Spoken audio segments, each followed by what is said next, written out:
Rural Alberta, Canada, home of the beautiful prairies, bright fields of yellow canola, rodeo culture, oil derricks, and a convent? That's right, we have nuns here, and today I've been invited to go meet them and explore the Monastery of Holy Protection, so stick around.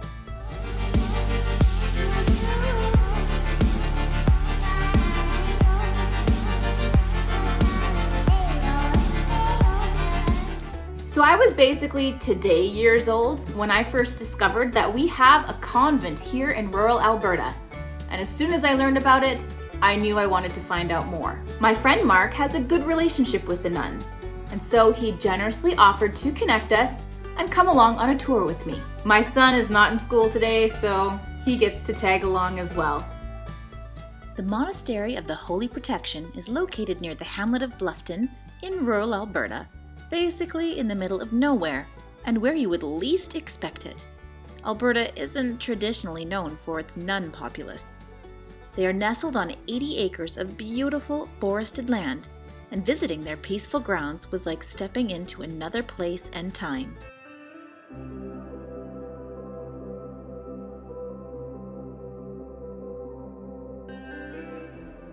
The official name of this Russian Orthodox Christian monastery is the Monastery of the Holy Protection, but you can also search for it online under St. Mary's Convent.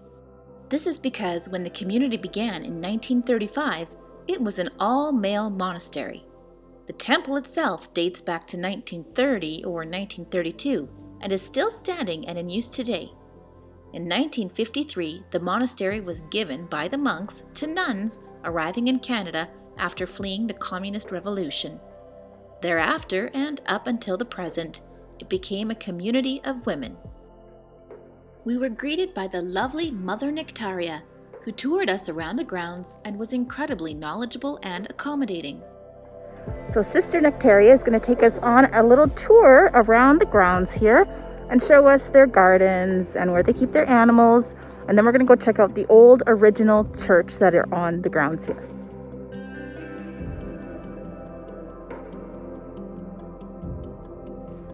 The nuns do their best to be self-sustaining here, so they have chickens that they harvest eggs and meat from, goats, they make their own goat milk and cheese, and other such things.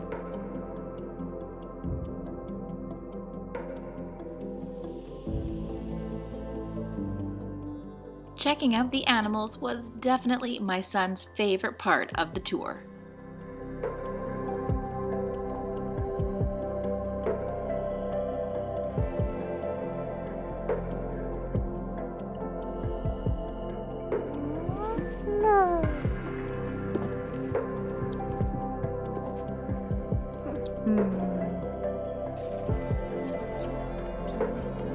She's following you.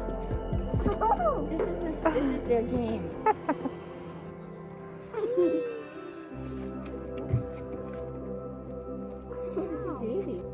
Hello. You're so soft.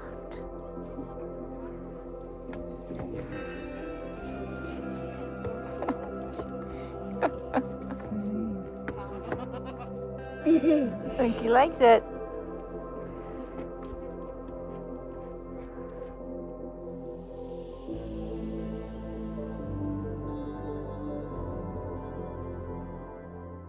Currently, there are 8 women and 1 priest residing at the convent. They are all mothers. No, not because they're children running amok, but because all the women have followed their paths and taken their vows to achieve the rank of mother. Our guide, the enchanting and well-spoken Mother Nektaria, explained that novices were called sisters during the time they were contemplating their decision to become a nun.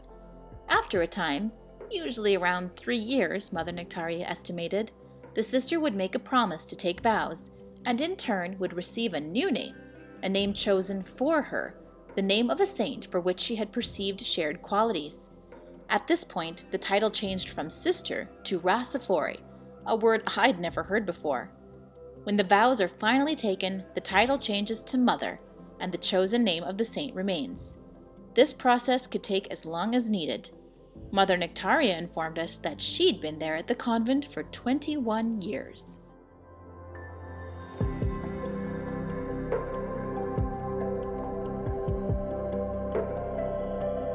It feels like we've stepped into a different corner of the world. I don't feel like I'm in rural Alberta anymore. It feels like we're somewhere in Eastern Europe exploring.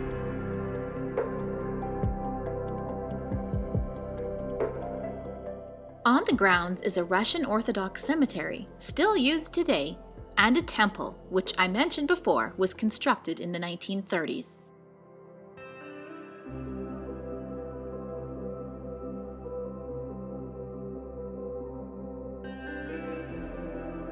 The little church behind me looks rather unassuming. It was built in the 30s from logs right on this land, and it has stood for all these years. But once you walk inside, everything changes.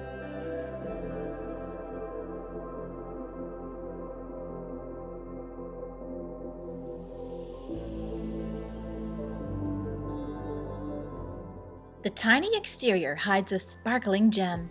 Beautiful artwork, golden paint, a starry ceiling, all look luxurious inside the small temple that can only hold about 30 standing visitors.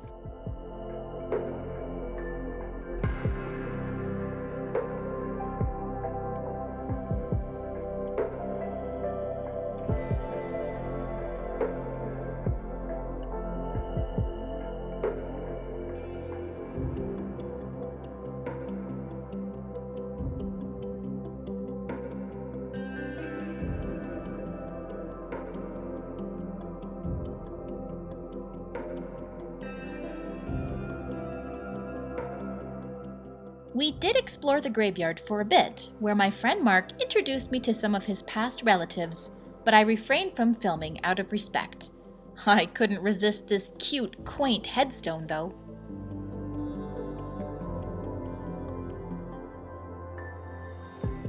Another of my favorite spots within the convent grounds was the little bell tower that stood beside the temple. It was all I could do to keep mischievous Parker from ringing the bells himself.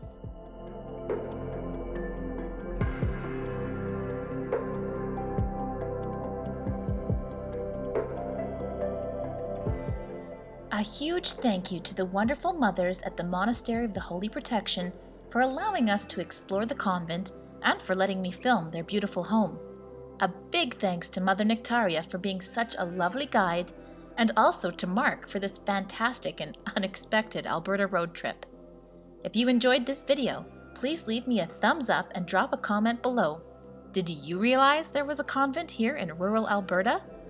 If you're new to my channel, welcome! I'm happy you visited, and I encourage you to subscribe and join my YouTube community. Thanks for watching.